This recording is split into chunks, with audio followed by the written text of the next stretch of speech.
হোটেলের মধ্যে বিরিয়ানি পাকাইতে লাগলে মানুষ বাইরে দিয়ে হাঁটি যেতে নাকের মধ্যে সুগন্ধ লাগেনি, গ্রান লাগেনি। আমার ভাইরা দোস্ত অভাব, আপনাদের নাকে গ্রান লাগে কেন? বিরিয়ানি আপনাদের খাদ্য, এই জন্য। মাছের গুটি এগুলো আপনাদের খাদ্য না, এই জন্য আপনাদের কাছে গ্রান লাগে না। যখন এটা পুকুরের তলায় যাইয়া পড়ে তখন গোটা পুকুরের তলা গ্রানে মোহ মোহ হইয়া যায়, কারণ এইটা পুকুরের মাছগুলার জন্য বিরিয়ানি। যখন গ্রান লাগে গোটা পুকুরের তলার মাছগুলা দৌড়াই আসে, দৌড়াই আসি খানা এইটারে মাঝখানে নিয়ে গোল হইয়া দাঁড়ায়, গোল হইয়া দাঁড়ায়। এই সময়ের মধ্যে বড় কাতল মাছ একটা একবারে ফাঁকা না, 12 কেজি বড় কাতল, ফাঁকলা কাতল। এই কাতল এটাই হাই কয়, ভাইরা খবরদার খানা এটার মধ্যে কেউ মুখ লাগাইও না। তো বাকি মাছেরা জিজ্ঞাসা করে, যেটা কারণটা কি, কেন মুখ লাগাবো না? কয়, তোমরা তো দেখো না এই খানা এটার ভিতরে উল্টা কাটাওয়ালা একটা বর্ষি আছে, যখন তুমি এটা মুখে নিবা তখন আল্লাহু আকবার, এই উল্টা কাটাওয়ালা বর্ষি এটার পিছন দিয়ে একটা সুতা, সূক্ষ্ম একটা সুতা বান্ধা আছে, যেই সুতা তোমার চোখে ধরা পড়বে না, তোমরা এটা দেখবা না। এটার এক মাথা বর্ষির লগে বান্ধা, আর এক মাথা উপরে আরেকটা জগৎ আছে, এই জগতে আজরাইল একটা বসিল আছে। আজরাইল মাওলানা শাহ জমির উদ্দিন নানুপুরি রহমতুল্লাহ বলতেন, বাবারা দুনিয়ায় বুঝা সহজ কিন্তু কামাই করা কঠিন, আখিরাতকে বুঝা কঠিন, বিশ্বাস করা কঠিন, কিন্তু কামাই করা সহজ। কামাই করা কি সহজ? আল্লাহু আকবার। আল্লাহর হাবিব জনাব রাসূলুল্লাহ সাল্লাল্লাহু আলাইহি ওয়াসাল্লাম বলেন, কেউ যদি একবার বলে, একবার সুবহানাল্লাহ বলেন না, একবার, কেউ যদি একবার বলে আলহামদুলিল্লাহ, একবার যদি বলে, দুইটা রিওয়ায়াত আছে আল্লাহর হাবিব জনাব রাসূলুল্লাহ সাল্লাল্লাহু আলাইহি ওয়াসাল্লাম এক রিওয়ায়াতের মধ্যে বলেন, একবার যদি কেউ সুবহানাল্লাহ অথবা আলহামদুলিল্লাহ বলে, আল্লাহ পাক তাকে এই পরিমাণ সওয়াব দিবেন, যেই পরিমাণ সওয়াবের দ্বারা আসমান জমিনের মাঝখানের খালি জায়গাটা পূর্ণ হয়ে যায়। আরেকটা রিওয়ায়াত আছে আল্লাহর হাবিব বলেন, কেউ যদি একবার সুবহানাল্লাহ অথবা আলহামদুলিল্লাহ বলে, আল্লাহ পাক তাকে এই পরিমাণ সওয়াব দিবেন, যেই পরিমাণ সওয়াবের দ্বারা কিয়ামতের ময়দানে মিজানের পাল্লা ভর্তি হয়ে যাবে। হ্যাঁ, বিশ্বাস করতে কঠিন, বিশ্বাস করতে কি কঠিন, বিশ্বাস করতে কেমনে কঠিন, এটার একটা উদাহরণ দিতাম। একটা উদাহরণ দিই, আপনাদের দেশে বর্ষি প্রতিযোগিতা হয়নি? বিভিন্ন বড় বড় দিঘির মধ্যে, বড় বড় পুকুরের মধ্যে মাছ শিকারের প্রতিযোগিতা হয় না? আমার বেরা দোস্ত আবাব, এই যে লম্বা সুতার ভিতরে, সুতার আগায় 3 কাটাওয়ালা, উল্টা কাটাওয়ালা 3টা বর্ষি লাগা থাকে। 3টা কি লাগা থাকে? বর্ষি। এই বর্ষিগুলোর মধ্যে মাছের খাদ্য আটকায়, মাছের খাদ্য, বিভিন্ন জিনিস, বল্লার বাসা, পাওয়া রুটি, আরও কত কত মায় মশলা দিয়া যারা মাছ শিকার করে এরা মাছের খাদ্য বানায়। খাদ্য এগুলারে গুটি গুটি গুটি গুটি করে, এবার 3টা বর্ষির মধ্যে 3টা গুটি আটকায়, আটকায় এমনি জোরে মারে, 20-30 হাত লম্বা সুতা একটা, একেবারে যাইয়া দিঘির মাঝখানে পড়ছে। যখন খাদ্য এটা নিচে যাইয়া পড়ছে, সুগন্ধ কি গ্রান। হোটেলের মধ্যে বিরিয়ানি পাকাইতে লাগলে মানুষ বাইরে দিয়ে হাঁটি যেতে নাকের মধ্যে সুগন্ধ লাগেনি, গ্রান লাগেনি। আমার ভাইরা দোস্ত অভাব, আপনাদের নাকে গ্রান লাগে কেন? বিরিয়ানি আপনাদের খাদ্য, এই জন্য। মাছের গুটি এগুলো আপনাদের খাদ্য না, এই জন্য আপনাদের কাছে গ্রান লাগে না। যখন এটা পুকুরের তলায় যাইয়া পড়ে তখন গোটা পুকুরের তলা গ্রানে মোহ মোহ হইয়া যায়, কারণ এইটা পুকুরের মাছগুলার জন্য বিরিয়ানি। যখন গ্রান লাগে গোটা পুকুরের তলার মাছগুলা দৌড়াই আসে, দৌড়াই আসি খানা এইটারে মাঝখানে নিয়ে গোল হইয়া দাঁড়ায়, গোল হইয়া দাঁড়ায়।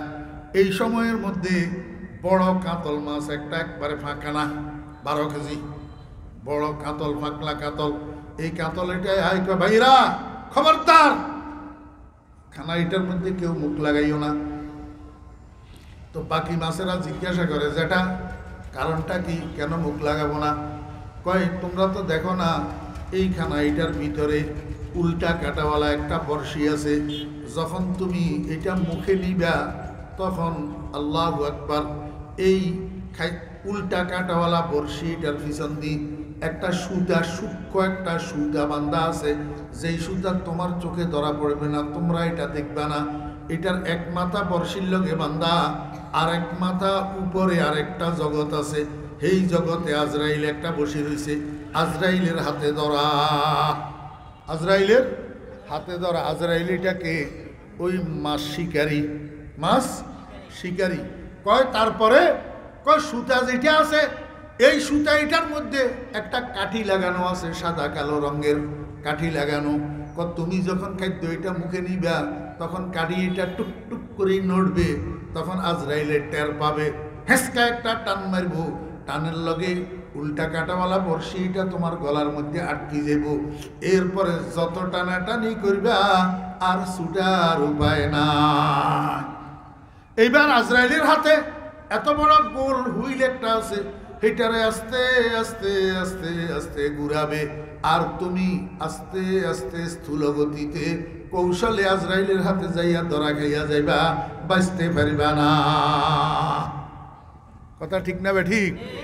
हो रही है उम्र मिसले बर्फे कम, चुपके चुपके रफ्ता रफ्ता दम बदम, सांस है एक राह रबे मुल्क आदम, दफातन एक रोजे ये जाएगा थम।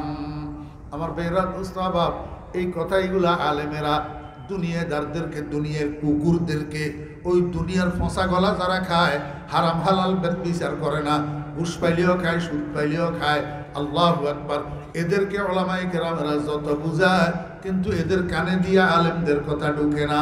যেমন এই ফাটনা কাতল বুড়া মিয়া মাছেগুলারে এই কথা বলার পরে মাছেগুলা কয় চাচা আপনার কোনো মাথা খারাপ হয়েছে নি, এই সমস্ত গাঁজাখুরি কথা কন্তন কন, এগুলা যদি থাকতো সুতা মুতা কাটি মাটি এগুলা আমরা দেখতাম না, আমরা দেখতাম না। কয় না, তোমাদের দেখার মতো সেই চোখ তোমাদের কাছে নাই, সেই এগুলা দৃশ্য জগতের জিনিস, তোমরা জলজগতে বাসকারী, তোমাদের চোখে তোমরা এগুলা দেখবে না।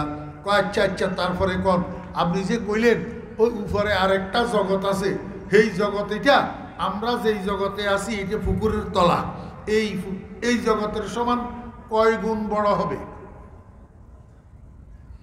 এবার আপনারা আমার একটু কন, পুকুরের তলায় দিঘির তলায় যেই মাছ বাস করে, এই মাছের পৃথিবীর শুকনা পৃথিবীর আয়তন যেটা গোটা পৃথিবীর, এটারে পুকুরের তলা দিক কয় গুণ বড় হইলে বুঝে আসবে? হ্যাঁ, গোটা পৃথিবীর আয়তন একটা পুকুরের তলার সমান কয় গুণ বড়? কন্যা আপনাদের এই দিঘি সবচেয়ে বড় দিঘি আসেনি, এই দিঘি এটার তলারে যদি পুকুরের আয়তনের সাথে মিলান, দুনিয়ার আয়তনের সাথে মিলান, তাহলে দুনিয়ার আয়তন পুকুরের তলার থেকে কয় গুণ বড়? তো মাছ এটাই কয় যেটা আপনি যে কইলেন আমরা যেই পুকুরের তলায় আসি, এই পুকুরের উপরেও আরও একটা জগৎ আছে, দুনিয়ার জগৎ, জগৎ এটা আমরা পুকুরের তলার থেকে কয় গুণ বড়? 10 গুণ। যেটা কয় না বেড়া আরো বেশি, কয় 20 গুণ, কয় না আরো বেশি। তাহলে কয় যে তোমার পুকুরের তলা দিই তুমি পৃথিবীর আয়তন বুঝতে পারবে না, এটা অকুল সমুদ্র, বিরাট এক জগৎ। কয় আয়ো আপনি পাগল হয়েছেন। আমার বেহেরা দোস্ত আবাব আল্লাহর হাবিব কয় সর্বশেষ যেই মানুষটা জান্নাতে যাবে, সর্বশেষ যেই মানুষটা জান্নাতে যাবে, নিকৃষ্টতম জান্নাতি, এই মানুষটারে আল্লাহ পাক রব্বুল আলামিন জান্নাতের মধ্যে সম্মান সূচক যেই রেসিডেন্সিয়াল এরিয়া দিবে, যেই আবাসিক এলাকা দান করবে, ওই আবাসিক এলাকাটা গোটা পৃথিবীর সমান 10 গুণ বড় হবে। আমার বেয়েরা দোস্ত আবাব নাস্তিকের বাচ্চারা কয় মোল্লার গোষ্ঠী পাগল হইছি, বুঝি সর্বশেষ জান্নাতের পৃথিবীর চেয়ে 10 গুণ বড় জান্নাত দিবে। এত জায়গায় আল্লাহ মিয়ায় পাইব কই? এত জায়গায় আল্লাহ মিয়ায় পাইব কই? আমার বেয়েরা মুহাম্মদুর রাসূলুল্লাহ সাল্লাল্লাহু আলাইহি ওয়াসাল্লাম কয়, ও দুনিয়ার বেঈমানেরা, কাফেররা, এই জিনিসটা বুঝার জন্য তোমার ভিতরে ঈমান থাকতে হবে। যদি ঈমান না থাকে তাহলে তুমি বুঝবে না। কারণ আখিরাতকে অর্জন করা সহজ, বুঝা কঠিন। আখিরাতকে কামাই করা সহজ, বিশ্বাস করা কঠিন। কথা বুঝছেন না বুঝেননি? কামাই করা সহজ,